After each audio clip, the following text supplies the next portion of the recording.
आओ बच्चों, शिक्षालय पे तुम सबों का वेलकम है। और हर एक चैप्टर का जैसे कि मैंने बता रखा है कि कॉन्सेप्ट के साथ पूरा कॉन्सेप्ट समझाकर मैं उस चैप्टर के जो बेसिक क्वेश्चंस हैं वो कैसे बोर्ड में पूछे जाते हैं, इन सब बातों को एक साथ कर और बहुत सारे क्वेश्चन का प्रैक्टिस करवा कर आप सबों को क्लास 10th के बोर्ड के लिए पूरी तरह तैयार कर दूंगा। तो आज जिस टॉपिक को लेके हम आपके पास आए हैं वो है लाइट, जो फिजिक्स का सबसे इम्पोर्टेंट टॉपिक है फिजिक्स में इस बार बोर्ड के लिए। और यही एक चैप्टर है जिसमें से किसी तरह का काट छांट भी नहीं है, पूरा का पूरा कंप्लीट चैप्टर आ रहा है।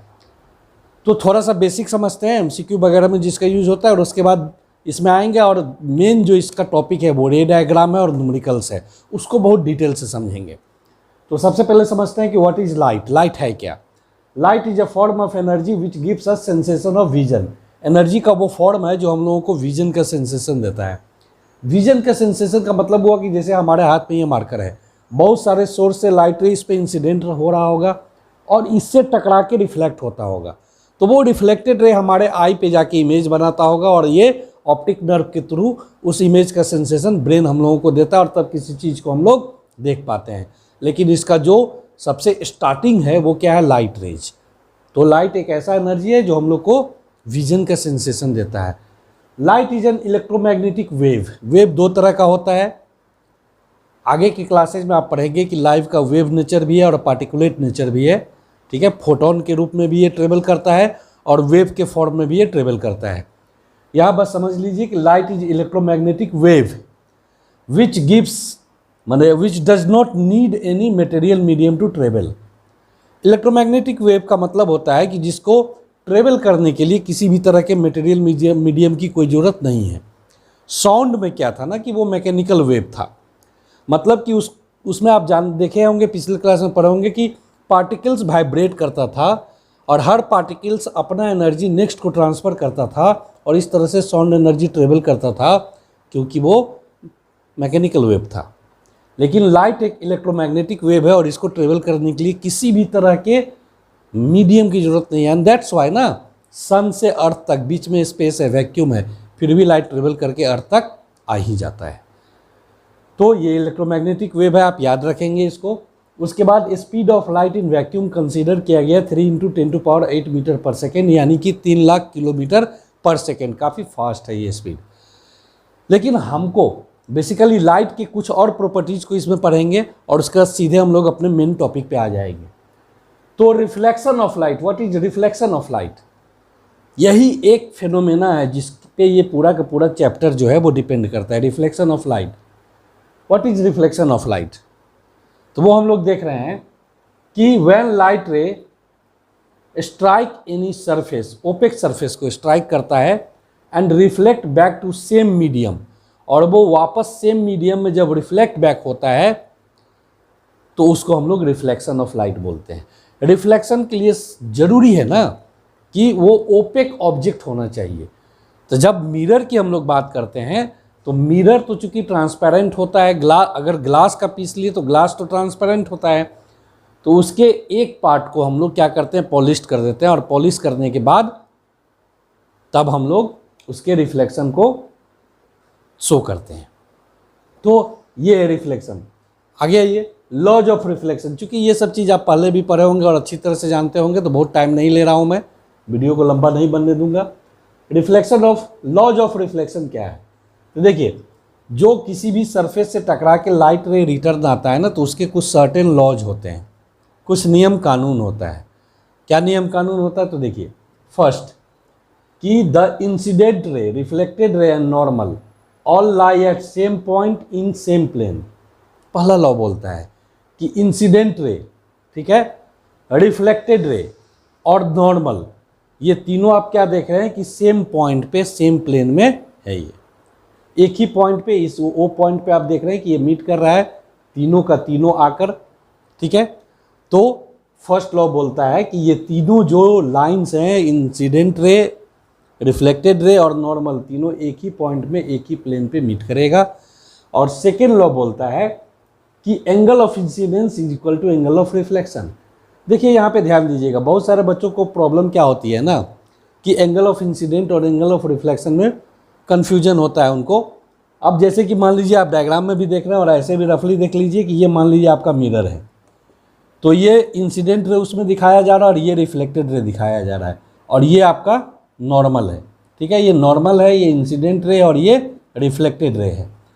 तो याद रखिएगा नॉर्मल प्लेन के साथ 90 डिग्री बनाता है, लेकिन इंसिडेंट रे और नॉर्मल के बीच का जो एंगल होता है वो एंगल ऑफ इंसिडेंस होता है, ना कि ये, है ना। इंसिडेंट रे को कभी कभी यहाँ 60 डिग्री दे देता है और पूछा जाता है कि what is angle of incidence, तो बिना सोचे समझे बच्चे इसको 60 डिग्री को एंगल ऑफ इंसिडेंस बोल देते हैं, जो रॉन्ग है। इंसिडेंट रे और नॉर्मल के बीच का जो एंगल होगा वो सिर्फ एंगल ऑफ इंसिडेंस होगा, और रिफ्लेक्टेड रे और नॉर्मल के बीच का जो एंगल होगा वो एंगल ऑफ रिफ्लेक्शन होगा। तो ये एंगल ऑफ इंसिडेंस और एंगल ऑफ रिफ्लेक्शन ये आपस में बराबर होंगे। ये सेकेंड लॉ ऑफ रिफ्लेक्शन बोलता है। तो ये हमेशा याद रखेंगे क्योंकि इसकी ज़रूरत आपको बहुत ज़्यादा पड़ने वाली है। ठीक है, तो ये था लॉज ऑफ रिफ्लेक्शन। अब आते हैं मिरर पे। टाइप्स ऑफ मिरर दो तरह का होता है, प्लेन मिरर और स्फेरिकल मिरर। तो प्लेन मिरर के बारे में आपने पिछले क्लासेज में पढ़ा है कि प्लेन मिरर क्या होता है ना, सपाट होता है, फ्लैट सरफेस होते हैं इसके, और इसमें जितना डिस्टेंस पे आप ऑब्जेक्ट को रखेंगे उतना ही डिस्टेंस पे इमेज बनेगा, और जितना साइज ऑब्जेक्ट का होगा उतना ही साइज इमेज का होगा, केवल वो लैटरली इन्वर्टेड होंगे। ठीक है, और कुछ बात और इसका याद रखिएगा कि प्लेन मिरर का कभी कभी फोकल लेंथ पूछ दिया जाता है। फोकल लेंथ के बारे में हम लोग आगे पढ़ेंगे। तो प्लेन मिरर का फोकल लेंथ इन्फिनिटी होता है। ये सब MCQ के लिए सिंपल क्वेश्चंस हैं। इसको आप बहुत आसानी से अपने ब्रेन में या कहीं नोट करते जाइए, और नोट करने की ज़रूरत इसीलिए भी नहीं है ना कि आपको मेरे डिटेल में चैप्टर का पूरा कंप्लीट नोट्स मिल जाएगा, प्रैक्टिस पेपर मिल जाएगा, व्हाट्सएप नंबर मिलेगा। जो भी कन्फ्यूजन हो आप हमसे कम्युनिकेट कर सकते हैं, इसलिए आप पूरा कंसंट्रेट हो जाइए बातों को समझने में। तो बेसिकली हम लोग को पढ़ना है स्फेरिकल मिरर के बारे में। अब स्फेरिकल मिरर देखिए दो तरह का है, कॉनकेव मिरर और कॉन्वेक्स मिरर। एक्चुअली ये क्या होता है, कॉनकेव मिरर और कॉन्वेक्स मिरर क्या होता है? तो देखिए होता क्या है ना कि हॉलो स्फेयर है। सपोज कीजिए एक ना हमने ये हॉलो स्फेयर बनाया ग्लास का, खोखला है, अंदर से खोखला है, और इस स्फेयर का ये कर्व हमने कट किया, ये कर्व हमने कट किया, और इस कर्व को कट किया और यहाँ पे हम ले आए। ठीक है, अब ये हम पे डिपेंड करता है कि ये कॉनकेव मिरर बनेगा या कॉन्वेक्स मिरर बनेगा। ठीक है, अगर आप इसके बाहर उभरे हुए सरफेस पे पॉलिश कर देंगे इस कटे हुए पार्ट को, मान लीजिए ये हमने काट दिया, ठीक है, ये काट लिया तो ये कर्व मिल गया आपको, ये कर्व मिल गया। तो इस सरफेस को अगर पॉलिश कर देंगे तो रिफ्लेक्टिंग सरफेस यानी लाइट रे को रिसीव करने वाला सरफेस जो होगा वो ये होगा, और रिफ्लेक्टिंग सरफेस अगर इनवर्ड है, अंदर की ओर धंसा हुआ है, लाइट रे को रिफ्लेक्ट करने वाला, इंसिडेंट लेने वाला और रिफ्लेक्ट करने वाला सरफेस अगर केव की तरह, गुफा की तरह अगर अंदर की ओर धंसा हुआ है तो वो कॉनकेव मिरर हो गया। ठीक है, आसानी से आप पहचान लेंगे। सेकेंड होता है कॉन्वेक्स मिरर। तो यही पीस जो देख रहे हैं आप हॉलो स्फेयर से जो काटा हुआ है, इसी पीस में अगर मान लीजिए ये पीस है, अगर आप इसके इस सरफेस को अगर पॉलिश कर दिए तो आपका रिफ्लेक्टिंग सरफेस कौन सा हो जाएगा? ये इस सरफेस पे लाइट रे रिफ्लेक्ट इंसिडेंट होगा, और इंसिडेंट होकर सेम मीडियम में बैक जाएगा रिफ्लेक्शन। तो रिफ्लेक्टिंग सरफेस अगर बाहर की ओर उभरा हुआ है, वेक्स बाहर की ओर उभरा हुआ है ऐसे, ये अगर आपका रिफ्लेक्टिंग सरफेस है तो वेक्स की तरह यानी कि गुंबद की तरह अगर बाहर निकला हुआ है तो उसको हम लोग कॉन्वेक्स मिरर के रूप में जानते हैं। ठीक है, तो सबसे पहले कॉनकेव और कॉन्वेक्स मिरर को इस आधार पे पहचानेंगे। इसके कुछ प्रॉपर्टीज को मैं बताता हूं आपको जिस पे बेस्ड क्वेश्चंस होते हैं। हर एक बात को ध्यान से सुनिएगा क्योंकि एक एक स्टेटमेंट जो है ना वो क्वेश्चन में कन्वर्ट हो सकता है। आप देखते होंगे बहुत सारे क्वेश्चन में आपको पूछा जाएगा कि टॉर्च लाइट में या हेड लाइट में किस तरह के ग्लास का यूज किया जाता है, नॉट मिरर। क्योंकि देखिए मिरर का आप एक सरफेस पॉलिश कर देंगे तो लाइट रे उसमें से आर पार जाएगा ही नहीं, तो भैया टॉर्च लाइट और हेड लाइट में तब उसकी ज़रूरत क्या पड़ेगी। तो फिर भी अगर मान लीजिए रिफ्लेक्टिंग इंसिडेंट रे, मान लीजिए यहाँ बल्ब है, तो बल्ब का लाइट रे जब इस पर इस तरह से इंसिडेंट हो रहा है ना, बहुत सारा लाइट रे इस पर आ रहा है, तो कॉनकेव का जो होता है यानी कि अंदर धंसा हुआ पार्ट पे अगर इंसिडेंट हुआ तो वो सारे के सारे लाइट रे एक पॉइंट पे फोकस हो जाएंगे, कन्वर्ज हो जाएंगे। इसीलिए कॉनकेव मिरर को कन्वर्जिंग मिरर कह के भी कहीं कहीं इंडिकेट किया जाता है, but it is in fact not a mirror. ये मिरर नहीं है। मिरर तब होता है जब एक सरफेस पॉलिश्ड होता है, ये तो ग्लास का पीस है। लेकिन इस शेप में जब अंदर धंसा हुआ जो शेप है उस पर लाइट रे इंसिडेंट होगा तो वो एक पॉइंट पे फोकस हो जाएगा और दूर तक जाएगा। इसलिए इसका यूज किया जाता है हेडलाइट और टॉर्च लाइट वगैरह में इसका यूज करते हैं। जबकि कॉन्वेक्स के साथ क्या होता है कि अगर इस नेचर का है और यहाँ लाइट रे अगर इंसिडेंट हो रहा है इस पर, ठीक है, तो ये डाइवर्जिंग नेचर का होता है, लाइट रे को डाइवर्ज कर देता है, ये डाइवर्ज, इसलिए इसको डाइवर्जिंग मिरर के नाम से भी जाना जाता है। ठीक है, कॉन्वेक्स मिरर को डाइवर्जिंग मिरर, और इसका यूज किया जाता है स्ट्रीट लाइट वगैरह बनाने में। स्ट्रीट लाइट वगैरह बनाने में इसका यूज किया जाता है, क्योंकि ये लाइट को क्या करता है, स्प्रेड कर देता है। तो स्प्रेड कर देता है तो ज़्यादा एरिया तक लाइट रे फैल जाता है। तो ये डायरेक्ट यूज में आप याद कर सकते हैं कि कॉनकेव या कन्वर्जिंग मिरर जो होते हैं जिसका सरफेस अगर पॉलिश नहीं किया जाए तो वो हेडलाइट और टॉर्च में यूज होते हैं, और कॉन्वेक्स मिरर का यूज स्ट्रीट लाइट के रूप में होता है। ठीक है, तो ये तो इसका आइडेंटिफिकेशन हो गया कि आप कैसे पहचानेंगे कि कोई मिरर कॉनकेव मिरर है या कॉन्वेक्स मिरर है ना। इन सब चीज़ों पे आप वीडियो को पॉज करके और रोक रोक के आप बहुत आसानी से इन सब चीज़ों को दोबारा समझ सकते हैं, क्योंकि मिरर की पहचान करना ही मेन चीज़ है। अब आगे बढ़ने से पहले मैं आपको बताऊं कि मिरर्स पे कुछ इम्पोर्टेंट टर्म्स होते हैं जिसको ध्यान रखना बहुत ज़रूरी है। वो इम्पोर्टेंट टर्म्स क्या क्या होते हैं तो एक एक करके हम लोग समझते चले जाते हैं। सपोज कीजिए आपके पास एक मिरर है, देखिए कनकेव मिरर हमने लिया, तो कनकेव मिरर में कनकेव मिरर जो देख रहे हैं आप, तो सबसे पहले कॉनकेव मिरर हम लोग लेते हैं और मान लीजिए ये कॉनकेव मिरर है। ठीक है, इसके इस सरफेस को हमने पॉलिश किया इसलिए ये कॉनकेव मिरर हो गया। तो इसका जो ज्योमेट्रिकली जो सेंटर होता है इस मिरर का, हर मिरर का ज्योमेट्रिकल सेंटर अलग अलग हो सकता है। तो जो इसका ज्योमेट्रिकल सेंटर है इसको हम लोग पोल बोलते हैं, और इसको हम लोग क्या चीज़ से इंडिकेट करेंगे, पी से। चूँकि जो टर्म्स मैं आपको बताने जा रहा हूँ इस टर्म्स का हर जगह इस्तेमाल है, इसलिए ध्यान से समझेंगे। ठीक है, अब इसमें क्या होता है, एक इमेजिनरी लाइन होता है पोल से अटैच करते हुए। जैसे देखिए स्फेयर को आपने काटा तो उस स्फेयर का ये सेंटर होगा ना, और ये इसका रेडियस होगा, तो ये पॉइंट समझ लीजिए पोल है, और ये जो सेंटर और पोल को ज्वाइन करने वाला इमेजिनरी लाइन देख रहे हैं ना आप, ये इसका सेंटर ले लिए, दिस सेंटर। भैया आप छोटा गोला को काटो या बड़ा गोला को काटो, जितना बड़ा स्फेयर आप लोगे उतना बड़ा ये रेडियस आने वाला है। तो ये इमेजिनरी लाइन को बोला जाता है प्रिंसिपल एक्सिस। इसको हम लोग क्या बोलेंगे, प्रिंसिपल एक्सिस। ठीक है, अब देखिए आगे, प्रिंसिपल एक्सिस के पैरेलल जो रे इंसिडेंट होता है, अगर प्रिंसिपल एक्सिस के पैरेलल कोई रे इंसिडेंट होता है मिरर पे, तो रिफ्लेक्शन के बाद प्रिंसिपल एक्सिस के जिस पॉइंट से वो पास करता है उस पॉइंट को हम लोग क्या बोलते हैं, फोकस। ध्यान देंगे, डेफिनेशन में तो आपको मिल जाएगा, आप सिर्फ बात को समझने में ध्यान देंगे कि मान लीजिए कोई ए बी लाइट रे था जो इंसिडेंट किया और ये प्रिंसिपल एक्सिस के पैरेलल है, तो a ray parallel to principal axis after reflection passes a point on principal axis which point is known as focus। इसको हम लोग क्या बोलेंगे, फोकस। ठीक है, उसके बाद है सी देख रहे हैं, तो इसको बोला जाता है centre of curvature. Centre of curvature, इसको हम लोग सेंटर ऑफ कर्वेचर बोलते हैं।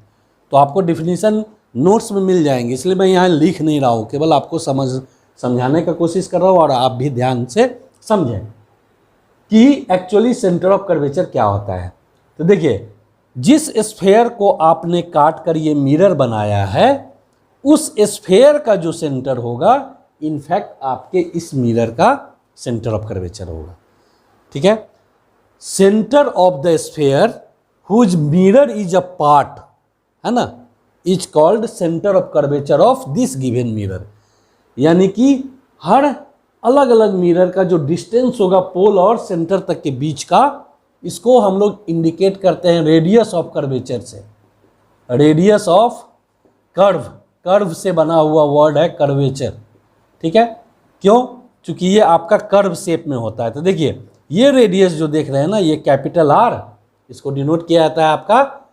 तो ये डिस्टेंस, और एक बात याद रखिएगा, मिरर पे सारे डिस्टेंस का रेफरेंस लिया जाता है पोल्स को। पोल से ही सारा डिस्टेंस मेजर करेंगे हम लोग, चाहे मिरर के सामने करें या पीछे करें, ठीक है। तो रेडियस ऑफ कर्वेचर जिसको कैपिटल आर से इंडिकेट किया जाता है, और उसके बाद फोकस का जो डिस्टेंस है पोल से, उसको हम लोग फोकल लेंथ बोलेंगे, फोकल लेंथ के नाम से जानेंगे, ठीक है, जिसको स्मॉल एफ से डिनोट करेंगे। इन सारे पॉइंट्स को, सारे इंपॉर्टेंट टर्म्स को ध्यान से देखिएगा कि फोकस क्या है, फोकस और सेंटर पॉइंट्स हैं, जबकि radius of curvature and focal length एक डिस्टेंस है, ठीक है। फोकस का डिस्टेंस पोल से जो है वो फोकल लेंथ है, और सेंटर का डिस्टेंस जो पोल से है तो वो हम लोग का रेडियस ऑफ कर्वेचर है। हाँ, एक टॉपिक और, अपर्चर क्या है? अपर्चर एक और टर्म मिलेंगे आपको हमारे नोट्स में, अपर्चर। अपर्चर का मतलब हो गया कि मिरर का वो पूरा सा पार्ट, पूरा पार्ट यहाँ से लेके यहाँ तक, मिरर का वो सारा पॉइंट्स जो इंसिडेंट रे को रिसीव करेगा, वेलकम करेगा, वो जो एरिया देख रहे हैं, वो जो सरफेस देख रहे हैं आप, वो पूरा का पूरा सरफेस कहलाएगा मिरर का अपर्चर, ठीक है। तो ये सब इंपॉर्टेंट टर्म्स थे जिसकी जरूरत पड़ेगी अभी आगे। और अभी एक और रिलेशनशिप मैं आपको बता दूं कि ये जो आप रेडियस ऑफ कर्वेचर देख रहे हैं, ये कैपिटल आर, ये याद रखिएगा फोकल लेंथ का डबल होता है हमेशा। यानी कि आप बोल सकते हैं कि फोकल लेंथ जो होता है वो रेडियस ऑफ कर्वेचर का हाफ होता है। पोल से सेंटर तक के बीच का जो डिस्टेंस है वो पोल से फोकस तक के जो डिस्टेंस आप लेंगे, है ना, उसका डबल होता है। यानी कि अगर आपका पी और एफ, पी एफ डिस्टेंस जितना होगा उतना ही आपका सी एफ भी होगा। यानी कि एफ जो है वो पी सी का मिड पॉइंट होता है। तो जब भी आप ग्राफ बनाएंगे ना, तो इस बात का ध्यान रखेंगे कि जितना डिस्टेंस पे आप फोकस लिए रे डायग्राम बनाते समय, फोकस से उतना ही है। अगर ये आप 5 सेंटीमीटर लिए तो सी एफ भी आप 5 सेंटीमीटर लेंगे। स्केल से आप रे डायग्राम बनाएंगे, बहुत ईजी वे में आप रे डायग्राम को मैं समझा दूंगा आपको, तो ये रे डायग्राम आपको आसानी से समझ में आता चला जाएगा। अब देखिए रे डायग्राम बनाने के लिए हम लोग आते हैं, लेकिन रे डायग्राम में आने से पहले इंपॉर्टेंट टर्म्स तो आपने समझ लिया। अब इसमें हम लोग एक समझते हैं कि व्हाट इज इमेज। इमेज सबसे ज़्यादा यूज होने वाला टर्म है ये आपके इस चैप्टर का, इमेज। इमेज क्या होता है ना, इमेज, आइए इसको समझते हैं।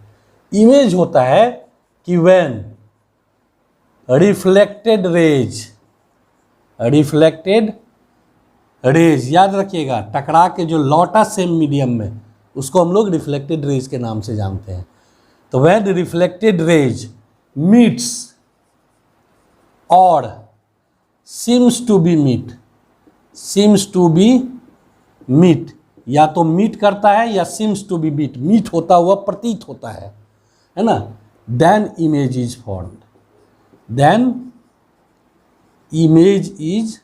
फॉर्म्ड, तब उस कंडीशन में इमेज बनते हैं। क्या मतलब हुआ इसका कि व्हेन रिफ्लेक्टेड रे मीट्स और सीम्स टू बी मीट्स, इसका क्या मतलब हुआ? दोनों तो एक ही बात है, लेकिन दोनों में जमीन आसमान का अंतर है। देखिए एक मिरर हम लेते हैं, ठीक है, अभी आपको हम बताएंगे बिहेवियर ऑफ रेज क्या होता है, उस आधार पे आप रे डायग्राम बनाना सीखेंगे। लेकिन तत्काल इस बात को समझाने के लिए मैं आपको एक एग्जांपल देता हूँ। कोई प्रिंसिपल एक्सिस के पैरेलल रे आया, रिफ्लेक्शन के बाद पास किया, और दूसरा रे हमने लिया फोकस से इंसिडेंट कराया, और उसको फोकस से इंसिडेंट जब करवाएंगे तो वो आपका क्या हो जाएगा, प्रिंसिपल एक्सिस के पैरेलल हो जाएगा। देखिए यहाँ दो रिफ्लेक्टेड रे है, मान लीजिए ए बी है ये, ठीक है, तो ये बी एफ जो देख रहे हैं आप, है ना, या यहाँ एम तक कर दीजिए, तो बी एम जो देख रहे हैं ये रिफ्लेक्टेड रे है, और इंसिडेंट रे इसके लिए ये रिफ्लेक्टेड रे है ये। तो दोनों जहाँ मीट किया है ना, वहाँ हमेशा इमेज बनेगा, इस जगह पे हमेशा इमेज बनेगा एक्सिस से। तो एक बात याद रखिएगा कि रिफ्लेक्टेड रेज अगर मिरर के सामने कभी भी मीट किया तो वो एक्चुअली मीट करेगा। व्हेन रिफ्लेक्टेड रेज यहाँ पे एक वर्ड लगा दीजिए, एक्चुअली मीट। एक्चुअली मीट यानी वास्तव में अगर मीट किया तो वो आपका क्या हो जाएगा, वास्तविक प्रतिबिंब यानी कि रियल इमेज बनेगा। मिरर के सामने अगर मीट किया रिफ्लेक्टेड रे तो हमेशा कैसा इमेज बनेगा, रियल इमेज बनेगा। दूसरा केस एक लेते हैं, सपोज कीजिए हम कनकेव में ही आपको अनदर केस भी समझाते हैं। ये P है ना, ये F है और ये C है। ये हर केस अभी हम लोग इमेज डायग्राम में देखेंगे। यहाँ पे अगर आप ऑब्जेक्ट रख दिए, प्रिंसिपल एक्सिस के पैरेलल लिए, रिफ्लेक्शन के बाद फोकस से पास कराए, ठीक है। और दूसरा को हम लोग क्या किए, पोल से इंसिडेंट किए, तो पोल से इंसिडेंट कीजिएगा ना तो वो क्या होगा ना, ऐसे जितना एंगल पे इंसिडेंट होगा उतना ही एंगल पे वो रिफ्लेक्ट भी हो जाएगा।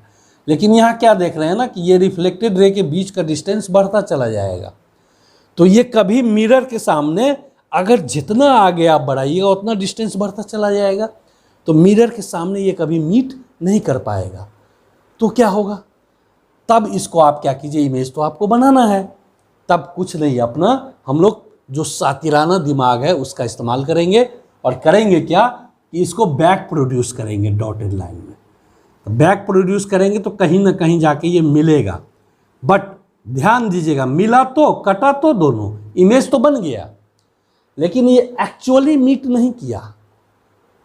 इसको जबरदस्ती समझौता करवाया हम लोग, कंप्रोमाइज करवाया कि भैया मिलना तो तेरे को पड़ेगा ही, चाहे पर्दे के पीछे मिलो या पर्दे के सामने मिलो।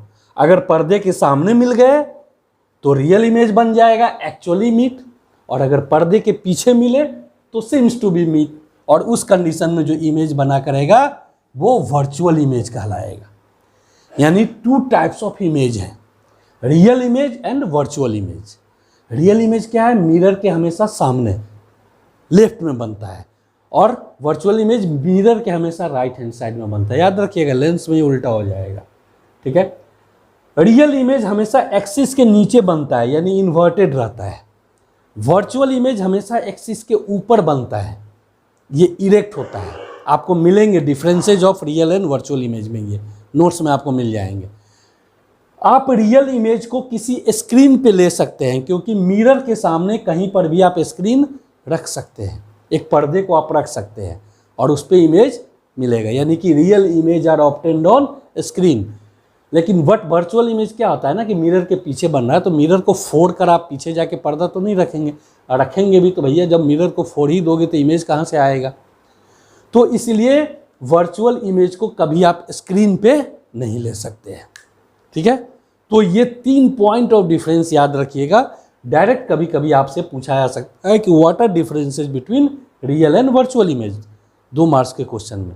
तो ये 3 पॉइंट, चौथा पॉइंट भी आप कर सकते हैं कि रियल इमेज जो है केवल कनकेव मिरर में बनता है, और वर्चुअल इमेज जो है वो कॉनकेव और कॉन्वेक्स दोनों मिरर में बनता है। तो ये चौथा डिफरेंस भी आप लिख सकते हैं। तो ये सब टर्म्स जो हैं अभी आने वाले हैं।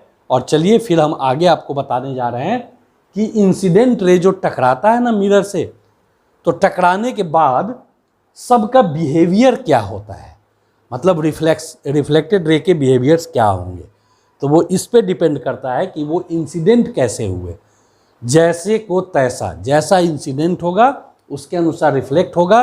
और 4 रूल हैं इसके, और उन चारों रूल को ध्यान से अगर आप देखेंगे तो उन्हीं चारों में से हमेशा किसी 2 को यूज करके आप किसी भी तरह के रे डायग्राम को मिरर के लिए आप बना सकते हैं।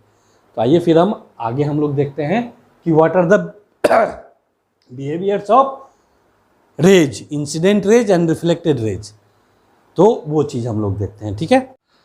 आइए तो अब सबसे इम्पोर्टेंट टॉपिक की ओर मूव करते हैं। इस चैप्टर का सबसे इम्पोर्टेंट पार्ट है रे डायग्राम को बनाना और न्यूमेरिकल्स को बनाना। तो इस वीडियो में लास्ट में रे डायग्राम बनाने तक आपको बताऊंगा, और फिर न्यूमेरिकल्स के लिए और प्रैक्टिस के लिए, क्वेश्चन प्रैक्टिस के लिए मैं अलग से एक वीडियो बनाऊंगा और उसमें सारी बातें आपको समझाऊंगा। तो सबसे पहले रे डायग्राम को अगर आप बनाना चाहते हैं ना एकदम परफेक्ट, तो उसके इंसिडेंट रे जो है ना टकराने के बाद जो रिफ्लेक्ट होगा, तो रिफ्लेक्टेड रे का कुछ बिहेवियर्स है, कुछ रूल्स है, उस रूल्स के अनुसार ही वो रिफ्लेक्ट होते हैं। आपने सारा टर्म देख लिया, फोकस क्या होता है, सेंटर ऑफ कर्वेचर क्या होता है, पोल क्या होता है, तो एक एक करके हम लोग सब समझते हैं। और इन 4 रूल मैं बताऊंगा आपको रिफ्लेक्टेड रे का, उन 4 में से किसी 2 का यूज करके आप सारे रे डायग्राम्स को एकदम परफेक्शन के साथ बना सकते हैं। तो आइए सबसे पहले देखते हैं रूल नंबर 1। रूल नंबर 1 बता रहा है कि a ray parallel to principal axis, principal axis के पैरेलल जो रे इंसिडेंट करेगा मिरर पर, वो रिफ्लेक्शन के बाद हमेशा प्रिंसिपल एक्सिस के किस पॉइंट से पास करेगा, फोकस से। ठीक है, प्रिंसिपल एक्सिस के पैरेलल जो रे होगा वो रिफ्लेक्शन के बाद हमेशा किस पॉइंट से पास करेगा, फोकस से। अच्छी तरह से ये बात को याद रखेंगे। ठीक है, ये रूल 1 है। चलिए गो टू नेक्स्ट रूल। अब देखिए अगला रूल बता रहा है कि रे अगर फोकस से ही इंसिडेंट होगा मिरर पे, फोकस से ही इंसिडेंट होगा मिरर पे, तो वो रिफ्लेक्शन के बाद हमेशा प्रिंसिपल एक्सिस के पैरेलल हो जाएगा। ध्यान दिया आपने, दोनों एक दूसरे का रिवर्स है। अगर प्रिंसिपल एक्सिस के पैरेलल आएगा रे तो रिफ्लेक्शन के बाद फोकस से पास होगा, और अगर फोकस से इंसिडेंट करेगा रे तो रिफ्लेक्शन के बाद वो क्या होगा, प्रिंसिपल एक्सिस के पैरेलल हो जाएगा। ये 2 रूल हो गए। तीसरा रूल देखिए, थर्ड रूल, कि if incident ray passes through C on mirror, अगर मिरर पे सी से अगर इंसिडेंट रे आता है, सी से होता हुआ मिरर पे अगर इंसिडेंट होता है रे, तो रिफ्लेक्शन के बाद वो क्या होगा ना, सेम पाथ पे रिटर्न चला जाएगा, उसी पाथ पे वो रिटर्न चला जाएगा, अपने पाथ को रिट्रेस कर लेगा। इसके पीछे के लॉजिक को थोड़ा सा हम लोग समझते हैं, ऐसा क्यों होता है। तो ऐसा इसलिए होता है बच्चों कि देखिए आपने इस स्फेयर को काटा था और ये आपका सी था, और इसको अगर आप ये देखिए ये आपका सेंटर है, तो अभी 10th क्लास में आप ये भी पढ़ेंगे कि ये टेंजेंट है। सर्कल को एक पॉइंट पे टच करता हुआ लाइन टेंजेंट होता है, और टेंजेंट और रेडियस के बीच में हमेशा 90 डिग्री बनता है।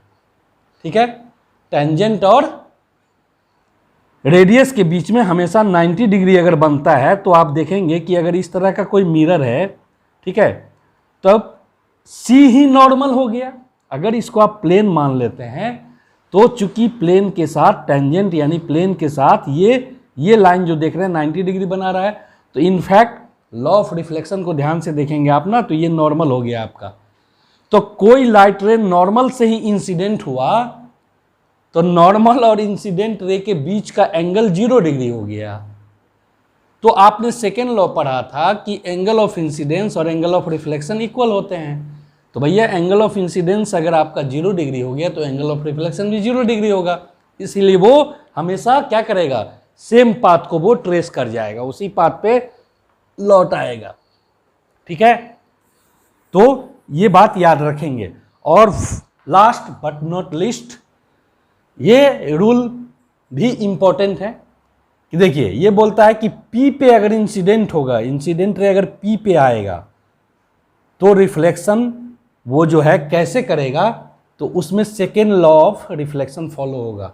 चूंकि अभी अभी मैंने आपको क्या बताया है, यहाँ इस डायग्राम में मैंने बताया ना कि C का मतलब क्या होता है, C का मतलब इसमें होता है, अगर ये C आप P, ये अगर मान लीजिए सेंटर है आपका, तो आपने क्या देखा बच्चों कि ये अगर टेंजेंट यहाँ ड्रॉ करते हैं उस पॉइंट पे, यानी उस पार्टिकुलर पॉइंट पे ये प्रिंसिपल एक्सिस नॉर्मल की तरह एक्ट करेगा, तो ये इंसिडेंट रे हुआ।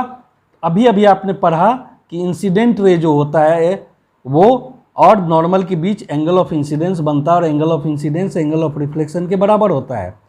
तो अगर P पे इंसिडेंट किया तो इसलिए रिफ्लेक्ट होकर क्या हो गया, वो उतना ही एंगल से वो रिफ्लेक्ट हो गया, ये दोनों एंगल आपस में बराबर हो गया। इन चारों रूल को बहुत अच्छी तरह से आप ध्यान रखेंगे।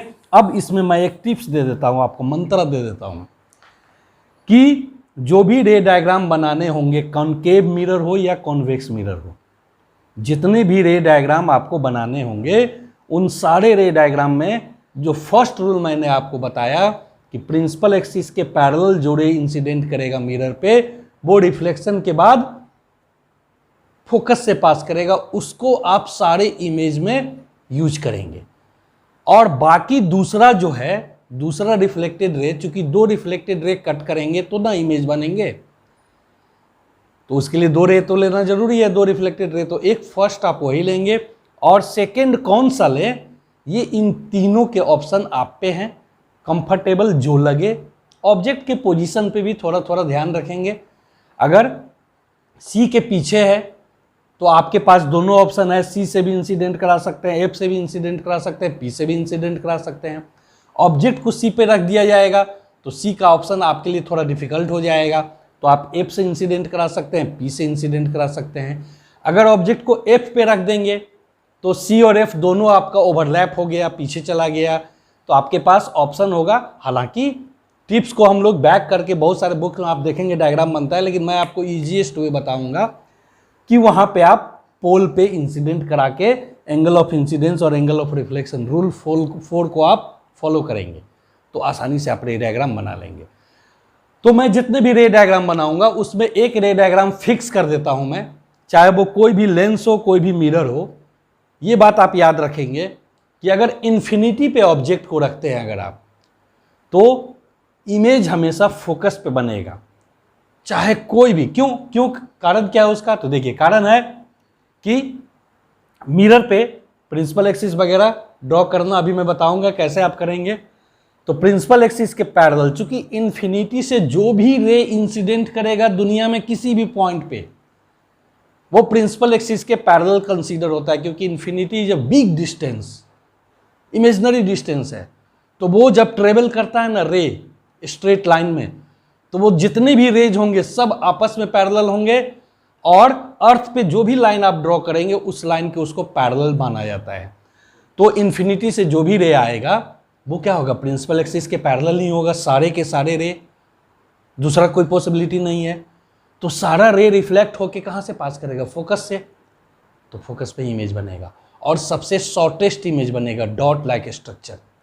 और ठीक इसका रिवर्स याद रखेंगे आप, कन्वर्स, कि अगर फोकस पे अगर आप ऑब्जेक्ट रखेंगे तो इमेज हमेशा इन्फिनिटी पे बनेगा और वो बिगेस्ट साइज का, लार्जेस्ट मैग्निफिकेशन का बनेगा आपका।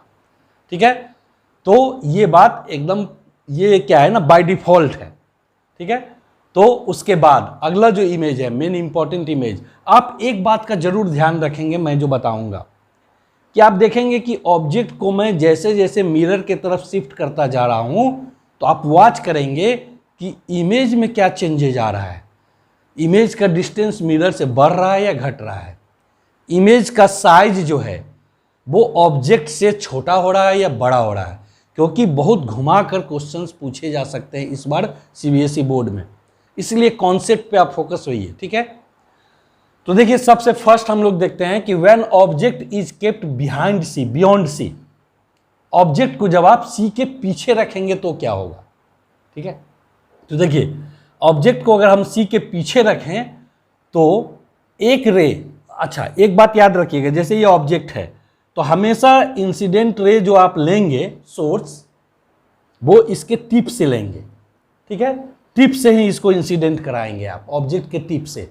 ठीक है, तो प्रिंसिपल एक्सिस के पैरेलल आया वो, और रिफ्लेक्शन के बाद फोकस से पास किया, क्योंकि वो प्रिंसिपल एक्सिस के पैरेलल था इसलिए रिफ्लेक्शन के बाद क्या हुआ, वो फोकस से पास किया।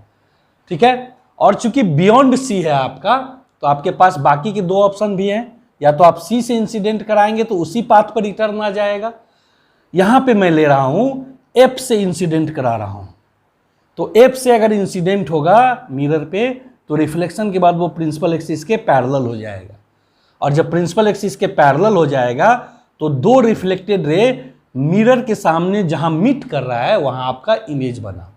ठीक है, एक बात याद रखिएगा एकदम, ये सब बात ब्रेन में एकदम याद कर मारो बच्चों, और रट्टा मार डालो कि जब भी मिरर के सामने कोई इमेज बनेगा तो वो एक्सिस के नीचे बनेगा, इन्वर्टेड बनेगा और एक्चुअल मीटिंग से बनेगा, इसलिए ये सारे प्रॉपर्टीज रियल इमेज के होते हैं। ठीक है, जब भी मिरर के पीछे कोई इमेज बने तो वो एक्चुअल मीटिंग नहीं पॉसिबल है, वहाँ सीम्स टू बी मीट होगा, वो एक्सिस के ऊपर बनेगा, वो इरेक्ट बनेगा, तो वो हमेशा वर्चुअल इमेज बना करेगा। ठीक है, ये सब बात अपने ब्रेन में आप एकदम डाल रहे हैं। तो क्या देख रहे हैं, इमेज का पोजीशन आप यहाँ, इमेज का पोजीशन आपको दिख रहा है कि सी और एफ के बीच में दोनों रिफ्लेक्टेड रे कट किया, तो पोजीशन आप लिख देंगे position of image between C and F, ठीक है। फिर नेचर देखेंगे तो अभी मैंने बताया मिरर के सामने जब भी बने रियल एंड इन्वर्टेड। साइज की बात करेंगे तो आप क्या देख रहे हैं ना कि ऑब्जेक्ट के साइज से छोटा साइज का इमेज बन रहा है, तो वहां पे हम साइज में लिख देंगे क्या, डिमिनिश्ड। यही 3 प्रॉपर्टी आपको ध्यान रखना है, position, nature and size of image, ठीक है। तो हर इमेज को क्या कीजिए ना, पॉज कर करके आप अपने कॉपी पे ड्रॉ कर करके स्केल के मदद से। हाँ, इसमें एक बात ध्यान देंगे, अगर ये जो फिगर आप देख रहे हैं, जो भी डायग्राम आपको बताते जाऊंगा मैं, उसमें पॉसिबल हो तो आप स्केल का यूज करें और स्केल का यूज करके बनाया करें। और उसमें देखिए, जैसे मान लीजिए आप कोई भी मिरर लें, कोई भी मिरर, ये पी हुआ, ये आपने पॉलिश किया, तो याद रखिएगा जितना सेंटीमीटर पे पी से आप एफ लेंगे, एफ से उतना ही सेंटीमीटर पे सी लेंगे, ठीक है।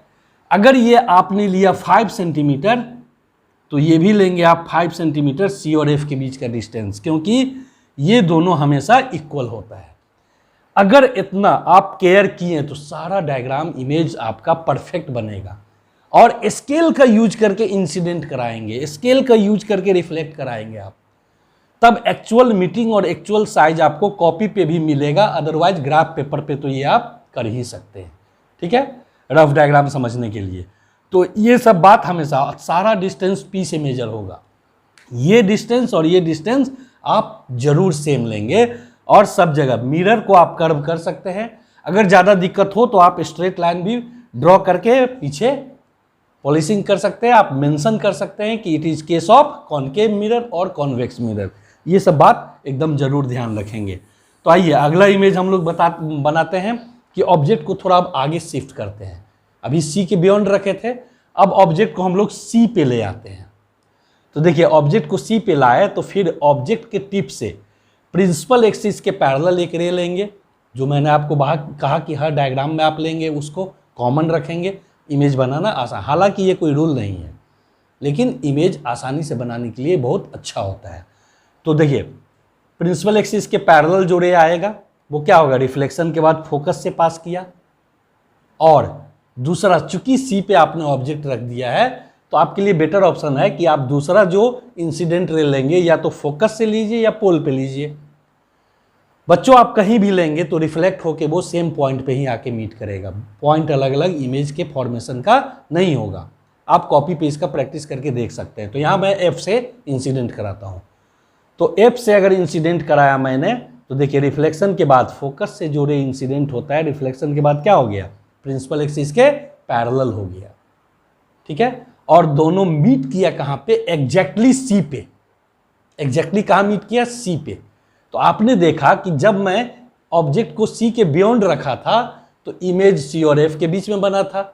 ऑब्जेक्ट को आगे थोड़ा शिफ्ट करके सी पे लाए तो इमेज सी और एफ से शिफ्ट होके पीछे आके सी पे बन गया। और आप क्या वॉच कर रहे हैं कि ऑब्जेक्ट और इमेज दोनों का साइज सेम है, तो पोजीशन लिख देंगे आप एट सी। नेचर लिखेंगे, चूंकि मिरर के सामने बना तो भैया कंफर्म रियल एंड इन्वर्टेड। और साइज क्या हो गया, equal to object. Equal to object ध्यान रखेंगे, पूछा जाता है कि where the screen should placed in front of a concave mirror so that, है ना, image will get the distance of image will be equal to distance of object. तो वो एकमात्र केस है कनकेव मिरर में, सी पे अगर आप ऑब्जेक्ट को रखते हैं तो ऑब्जेक्ट का डिस्टेंस और इमेज का डिस्टेंस भी सेम होगा, साइज ऑफ इमेज और साइज ऑफ ऑब्जेक्ट भी सेम हो जाएगा। मैग्निफिकेशन में हम लोग पढ़ेंगे कि इस केस का मैग्निफिकेशन 1 होगा, ठीक है। वो आगे हम लोग न्यूमेरिकल सोल्व करने वाले वीडियो में देखेंगे। तो ये दो आपने देखा। अब आइए थोड़ा सा ऑब्जेक्ट को और शिफ्ट करते हैं अगले में। तो देखिए, इस बार मैंने ऑब्जेक्ट को शिफ्ट किया, सी एंड एफ के बीच में मैंने ऑब्जेक्ट को लिया। तो फिर एक प्रिंसिपल एक्सिस के पैरेलल लेंगे और रिफ्लेक्शन के बाद फोकस से पास कराएंगे, कॉमन मैंने बोला आपको रखने के लिए। दूसरा, फिर अभी भी आपका एफ आगे है तो आप या तो एफ से इंसिडेंट करा के प्रिंसिपल एक्सिस के पैरेलल कर सकते हैं, या पी से इंसिडेंट करा के आप क्या कर सकते हैं, सेम एंगल ऑफ रिफ्लेक्शन, जितना एंगल ऑफ इंसिडेंस बना प्रिंसिपल एक्सिस के साथ उतना ही एंगल ऑफ रिफ्लेक्शन। देखिए, उसमें प्रॉब्लम क्या होता है ना, बेसिकली कि आपको फिर प्रोटेक्टर का यूज करना पड़ेगा। जिस एंगल से वो इंसिडेंट किया उसी एंगल से आपको रिफ्लेक्ट करना होगा। तो पी से इंसिडेंट करा के रिफ्लेक्ट कराना बच्चे प्रेफर नहीं करते हैं, तो आप एफ से ही इंसिडेंट करा के उसको प्रिंसिपल एक्सिस के पैरेलल किए। देखिए रिफ्लेक्टेड रे कहाँ आके मीट करता है, यहाँ बिहाइंड सी, देख रहे हैं। अभी तक पिछला में आपका सी पे इमेज बना था, ऑब्जेक्ट सी पे था। अब सी से आगे आप ऑब्जेक्ट किए तो इमेज सी से पीछे चला गया। आप क्या देख रहे हैं कि जैसे जैसे ऑब्जेक्ट को आप मिरर के तरफ ले जा रहे हैं ना, तो इमेज जो है मिरर से दूर होता चला जा रहा है। और इमेज का साइज जब इन्फिनिटी पे ऑब्जेक्ट था तो इमेज डॉट था, बिहाइंड सी लाए तो इमेज ऑब्जेक्ट से छोटा था, एट सी लाए तो इमेज ऑब्जेक्ट के बराबर हुआ, ठीक है। और जैसे ही आगे ले गए सी और एफ के बीच में ऑब्जेक्ट को ले गए तो अब इमेज का साइज बड़ा हुआ। तो दूसरा कंक्लूजन क्या निकला कि आप जैसे जैसे ऑब्जेक्ट को मिरर की तरफ ले जा रहे हैं इमेज क्या हो जा रहा है, दूर भी होते जा रहा है और बिगर साइज का होते जा रहा है, ठीक है। तो पोजीशन आप लिख देंगे बिहाइंड सी, नेचर लिख देंगे चूंकि मिरर के सामने बना, ऑफकोर्स रियल एंड इन्वर्टेड, और साइज में अब क्या लिखेंगे, मैग्नीफाइड, बड़ा बना। अब देखिए ऑब्जेक्ट को हम फोकस पे ले जा रहे हैं। अभी आपको मैंने बताया कि अगर ऑब्जेक्ट इन्फिनिटी पे है तो इमेज फोकस पे बनेगा, और ऑब्जेक्ट अगर फोकस पे है तो इमेज इन्फिनिटी पे बनेगा। ये बाय डिफॉल्ट केसेज होते हैं। तो देखिए ऑब्जेक्ट को हमने एफ पे रखा तो एक प्रिंसिपल एक्सिस के पैरेलल लिया, ठीक है, रिफ्लेक्ट किया प्रिंसिपल एक्सिस के पैरेलल, तो फोकस से रिफ्लेक्ट हुआ वो। दूसरा देखिए इस बार फोकस पे आप ऑब्जेक्ट रख दिए तो आप एक काम कर सकते हैं, जो है ना, सी और एफ के, सी और ऑब्जेक्ट के टिप को मिलाते हुए आप लाइन ड्रॉ करके मिरर पे इंसिडेंट कीजिए। और चूंकि सी से रे इंसिडेंट हुआ इसलिए वो सेम पाथ को ट्रेस करेगा। लेकिन आप क्या देख रहे हैं ना, इन दोनों के बीच का जो डिस्टेंस है वो बढ़ते चला जा रहा है। तो अगर डिस्टेंस बढ़ता चला जा रहा है माने पैरेलल हो रहा है, बढ़ता नहीं जा रहा है, देख रहे हैं पैरेलल हो रहा है। तो जैसे इन्फिनिटी से कोई भी रे अगर आता है तो उसको आपस में पैरेलल माना जाता है, ठीक है। तो ये पैरेलल रेज जितना होते हैं वो मिलेंगे कहाँ जाकर, इन्फिनिटी पे।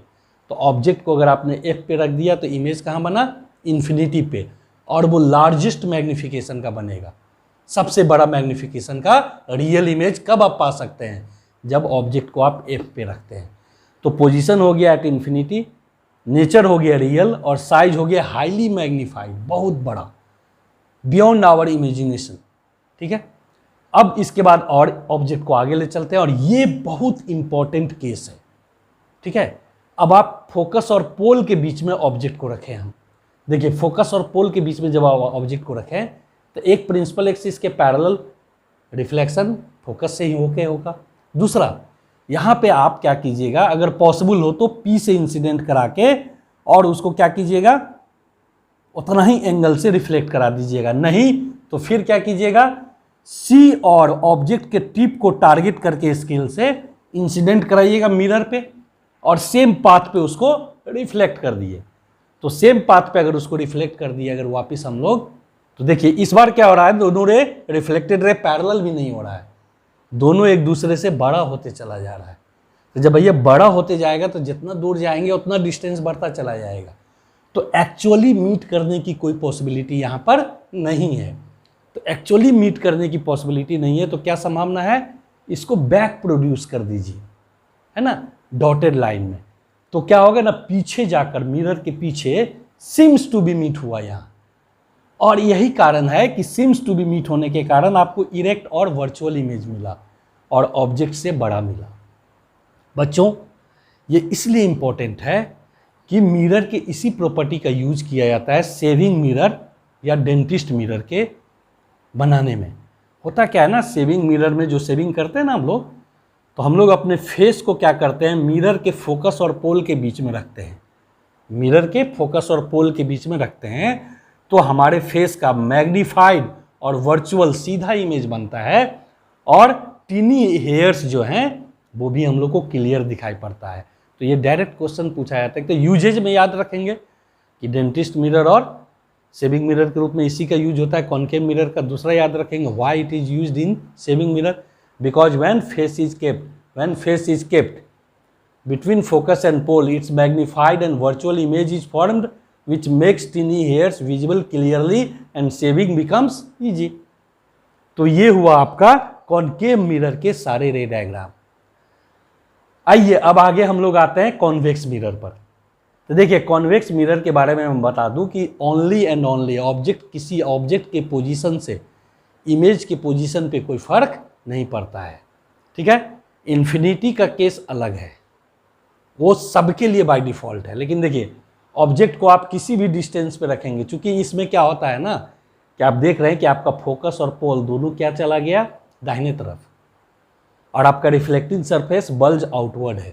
तो इसमें जब रे इंसिडेंट कराएंगे तो रिफ्लेक्ट तो होगा सेम मीडियम में, उस मीडियम में तो जाएगा नहीं। जबकि आप पढ़े हैं कि प्रिंसिपल एक्सिस के पैरेलल जो रे आता है वो रिफ्लेक्शन के बाद फोकस से पास करता है, बट बैड लक फोकस तो इसमें दाहिने तरफ है और रे जो है मिरर को पार नहीं कर सकता है क्योंकि पॉलिश्ड किया हुआ है। तब आप क्या करेंगे, इस पॉइंट ऑफ इंसिडेंट जो है इसको फोकस से, स्केल से टारगेट करेंगे, फोकस पे ले जाएंगे और डॉटेड लाइन ड्रॉ करेंगे और इधर आप डीप लाइन ले लेंगे। रिफ्लेक्टेड रे इधर दिखा दिए, ठीक है। और दूसरा रे को हम लोग क्या करते हैं, यहाँ पे सी, यहाँ से सी को टारगेट करते हैं स्केल से और उसको क्या करते हैं, सी से मिलाते हैं। मिरर तक आप डीप लाइन लाएंगे, उसके बाद आप डॉटेड लाइन लाएंगे जो ये इंडिकेट करेगा कि रिफ्लेक्टेड रे एक्चुअली मीट नहीं कर पा रहा है, सीम्स टू बी मीट हो रहा है। और चूंकि आपने सी से टारगेट किया तो वो सेम पाथ को ट्रेस करेगा वापस रिफ्लेक्शन में, तो उसको seems to be meet back produce करके हम लोग इमेज बनाएंगे। तो कहीं भी ऑब्जेक्ट रखिए आप, ये कॉन्वेक्स मिरर का बहुत अच्छा प्रॉपर्टी है। Object is placed at any distance, image will always form between focus and pole. It is always diminished, हमेशा ऑब्जेक्ट से छोटा बनेगा, एंड ऑलवेज वर्चुअल, कभी भी ये रियल इमेज नहीं बनाएगा क्योंकि बनना तो मिरर के दाहिने तरफ, तो दाहिने तरफ जो इमेज बनेगा वो तो सीम्स टू बी मीट है, तो हमेशा वर्चुअल इमेज बनता है। Convex lens always form virtual and diminished image. Magnification of image जो है वो हमेशा लेस देन 1 होगा। ये बात मैं मैग्निफिकेशन में आपको क्लियर भी करूंगा, ठीक है। अब देखिए यही प्रॉपर्टी जो कॉन्वेक्स मिरर का है, इसका यूज किया जाता है व्हीकल्स वगैरह में साइड मिरर या रियर व्यू मिरर के रूप में।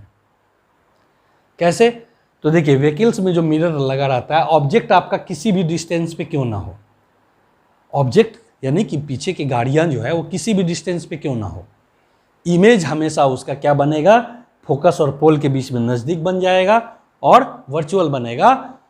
और देखेंगे आप मिरर पे लिखा हुआ रहता है कि actual distance of object will appears differ then, है ना, अपीयर्ड इमेज, वो लिखा हुआ रहता है मिरर पे। आप ये मत सोचिए कि इतना बगल में गाड़ी है, गाड़ी कितना भी दूर होगा इमेज हमेशा वहीं बनेगा। और चूंकि ये वर्चुअल बनता है, क्लियर कट, इसलिए इसको हम लोग रियर व्यू मिरर के रूप में यूज करते हैं, ठीक है। तो ये तो हो गया मिरर का आपका इमेज फॉर्मेशन।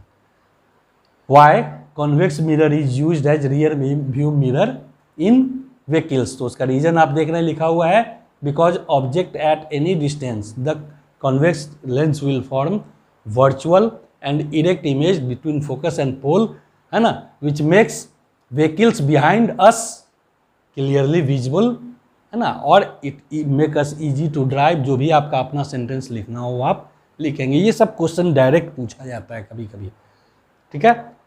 तो चलिए, अगर आपको ये अच्छा लगा हो तो आप इसको ज़रूर लाइक करें हमारे वीडियो को, और अपने ग्रुप्स में, अपने फ्रेंड्स में ज़्यादा से ज़्यादा लोगों के बीच में आप हमारे इस वीडियो को शेयर करें। मैं हर एक टॉपिक का कॉन्सेप्ट बता के और फिर उस चैप्टर में जिस तरह के आस्किंग नेचर के क्वेश्चन होंगे उन सबों को आपके सामने सोल्व करूँगा। हमारे लिंक में आपको PDF मिलेगा जिसमें आपको हर टॉपिक का नोट्स मिलेगा, प्रैक्टिस पेपर मिलेगा, उसमें व्हाट्सएप का नंबर होगा। आपको जिस क्वेश्चन में भी प्रॉब्लम होगा आप कम्युनिकेट कर सकते हैं व्हाट्सएप के थ्रू, और मैं हर चीज़ को कोशिश करूँगा सुविधानुसार आपका जो हो सोल्व करूँ। बस आपके तरफ से रिवार्ड हो कि आप इसको सब्सक्राइब हमारे चैनल को ज़रूर करें और ज़्यादा से ज़्यादा लोगों के बीच में शेयर करें। तो चलिए फिर हम आपसे मिलते हैं अगले वीडियो में, जिसमें मैं न्यूमेरिकल्स बताऊंगा, जो इस चैप्टर का बैकबोन है रिफ्लेक्शन का। न्यूमेरिकल्स का एक वीडियो मैं अलग से 5-7 क्वेश्चन, 8 क्वेश्चन डिफरेंट टाइप्स का सोल्व करके आपको दिखाऊंगा। स्पेसिफिक उसका साइन कन्वेंशन मैं ऐसा बताऊंगा, गारंटी देता हूं। सबसे इंपॉर्टेंट उसका साइन कन्वेंशन ही होता है कि कब यू पॉजिटिव लेना है, भी नेगेटिव लेना है। उसका परफेक्ट टिप्स दूंगा कि आपके लिए पूरा न्यूमेरिकल बनाना आसान हो जाएगा। तो मिलते हैं बच्चों नेक्स्ट वीडियो में। Thank you.